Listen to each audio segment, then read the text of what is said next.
Hey guys, welcome to my YouTube channel. कैसे हो? तो आज मैं बात करने वाला हूँ एक मूवी की जो मैंने देखी थी और वो मूवी का नाम था लिमिटलेस और ये 2011 की मूवी है और ये मूवी काफ़ी अच्छी मूवी थी। और इस मूवी की स्टोरी क्या रहती है वो मैं आपको बताता हूँ और मूवी कैसी लगी मेरे को वो आप समझ जाओगे जैसे ही मैं आपको पूरी मूवी बताऊँगा। तो मूवी काफ़ी अच्छी थी और स्टोरी भी काफ़ी कमाल की थी। तो स्टोरी क्या रहती है कि एक राइटर रहता है, वो बुक लिखने की कोशिश कर रहा रहता है बट वो बुक नहीं लिख पाता और उसकी डेडलाइन निकल जाती है तो वो एडिक्ट हो जाता है धीरे धीरे करके, डिप्रेशन में चला जाता है, फिर अल्कोहल एडिक्ट हो जाता है और स्मोकिंग एडिक्ट रहता है। बट फिर क्या होता है कि एक बार उसको एक बंदा मिलता है, वो उसको टैबलेट देता है, गोली रहती है और ट्रांसपेरेंट गोली रहती है और वो उसको बताता है उसके फ़ायदे क्या रहते हैं कि जैसे ही तू ये गोली खाएगा तो इसमें से तेरे को ऐसी एनर्जी मिलेगी, तेरा माइंड इतना एक्टिव हो जाएगा कि तू तेरा काम कर लेगा पूरा। तो वो सोचता है कि ये ऐसे ही फेंक रहा है और बट वो ड्रग डीलर रहता है, उसको ये बात पता रहती है तो उसको लगता है एक टाइप का ड्रग ही रहेगा। और फिर वो अपने घर के लिए जा रहा रहता है, तब जैसे ही वो अपने जेब से चाबी निकालता है घर की तो वो पिल उसके साथ निकलती है और फिर वो पिल खा लेता है ये सोच के कि जिस हिसाब से मेरी लाइफ चल रही है, भाई के पास खाने के पैसे नहीं है, कमा नहीं रहा है, डेडलाइन निकल चुकी है और भाड़ोत्री है, मतलब रेंट पे रहता है तो उसने पैसे तक नहीं दिए ओनर को।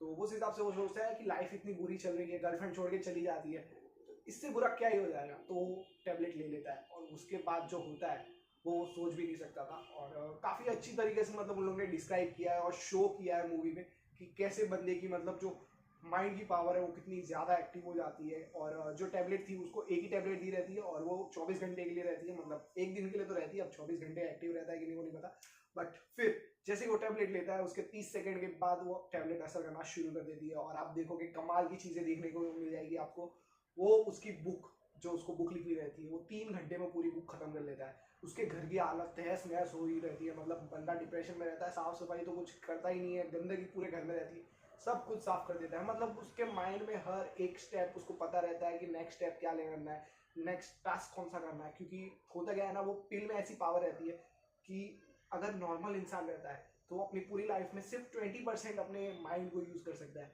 बट जैसे ही वो पिल वो निकल लेता है उसके बाद उसका 100% माइंड एक्टिव हो जाता है, उसकी दिमाग की जितनी नसें हैं सारी की सारी दौड़ना शुरू कर देती है, वो सब कुछ देख सकता है, समझ सकता है, कर सकता है और सब चीज़ें उसके सामने हो जाती है कि क्या हो रहा है, कैसे हो रहा है, कैसे होगा, नहीं होगा। और ये पिल अगर किसी इंटेलिजेंट पर्सन को दे दो तो वो और ज़्यादा इंटेलिजेंट हो जाता है। तो अपना बंदा वैसे ही राइटर था तो एक टाइप से उसके पास थिंकिंग थी, इंटेलिजेंट तो था ही थोड़ा, और ज़्यादा इंटेलिजेंट हो जाता है और कमाल की चीज़ें होती है और मूवी काफ़ी अच्छी लगी मेरे को देखने में। तो ये मूवी अच्छी थी। बट इन लोग ने क्या किया है ना कि मूवी को जैसे आप आगे आगे देखते जाओगे तो धीरे धीरे करके वो बंदे को पता चलता है कि उसको उसका जो मेन गोल है, उसका मेन गोल राइटिंग नहीं है, उसका मेन गोल है पैसे कमाना, कड़क पैसे कमाना, मतलब इतना पैसा कमाना है कि मतलब ऐशो आराम की जिंदगी ले जी सके वो। और उसके लिए फिर वो ट्राई भी करता है। तो मेरे को तो ये मूवी अच्छी लगी थी, आप भी देख लो। और ऐसी मूवी देखने के बाद पता क्या होता है कि आप कुछ टास्क कर रहे रहते हो तो और ज़्यादा स्पीड से वो टास्क हो जाता है। मतलब मेरे साथ तो ऐसे ही होता है, कोई फास्ट मूवी देखता हूँ कि ऐसे ऐसे चीज़ें हो रही है एकदम स्मूथली फास्टली, सब कुछ फटाफट से हो जाता है। तो उसके बाद मैं भी कुछ काम करने जाता हूँ तो मेरे माइंड में भी पता नहीं कैसे वो सब ट्रिगर होना शुरू हो जाता है कि मैं भी ऐसे फटाफट करके सारे काम कर लूँगा और 2-3 काम मेरे हो जाते हैं। और जैसे उसने पिल ली थी तो उसको तो उसका बेनिफिट मिल रहा था, मैं तो पिल नहीं रहता, मूवी देखता हूँ तो मेरा पता नहीं कैसे उसमें बेनिफिट हो गया था। मैं भी काफ़ी जल्दी जल्दी काम कर लेता हूँ। फिर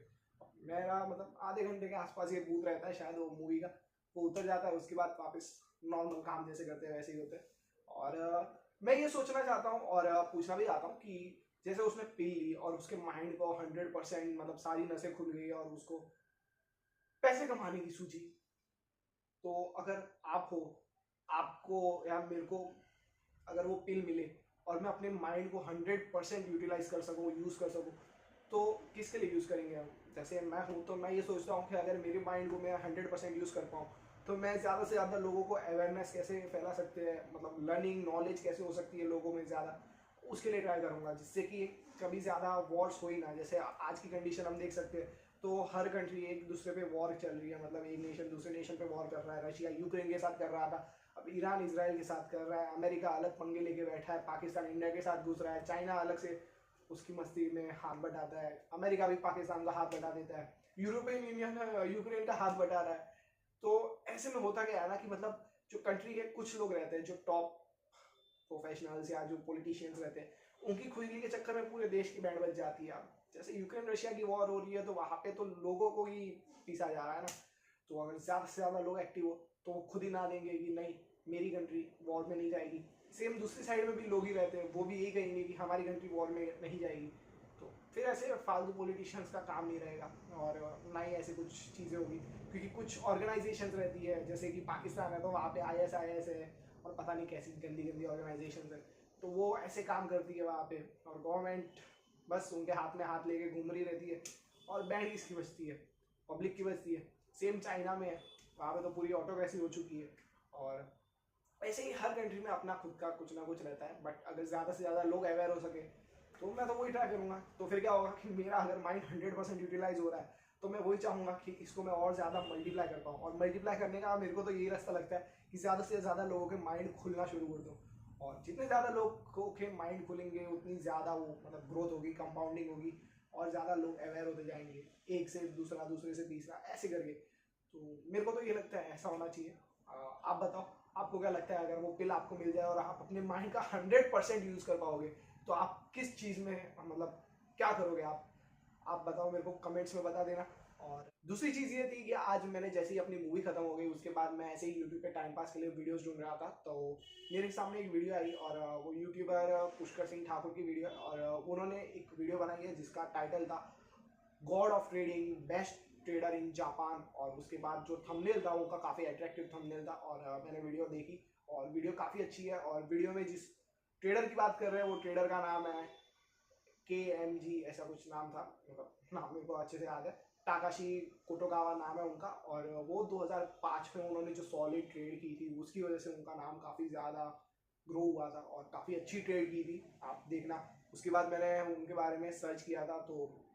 काफ़ी मेरे को चीज़ें पता चल रही थी, ज़्यादा चीज़ें मेरे को पता नहीं चली, बट जैसे उन्होंने जो वीडियो बनाई थी इन्होंने यूट्यूबर ने, तो उसमें उन्होंने काफ़ी ज़्यादा स्टोरी बताई है उनकी, और काफ़ी अच्छी इन्फॉर्मेशन है उनके बारे में उस वीडियो में। बट मेरे को लगा कि मैं यूट्यूब पे भी जैसे वो वीडियो देख रहा हूँ तो मेरे को गूगल पे भी उनके बारे में कुछ जानने को मिल जाएगा, तो मेरे को ज़्यादा चीज़ें ढूंढी मैंने, बट ज़्यादा चीज़ें मिली नहीं।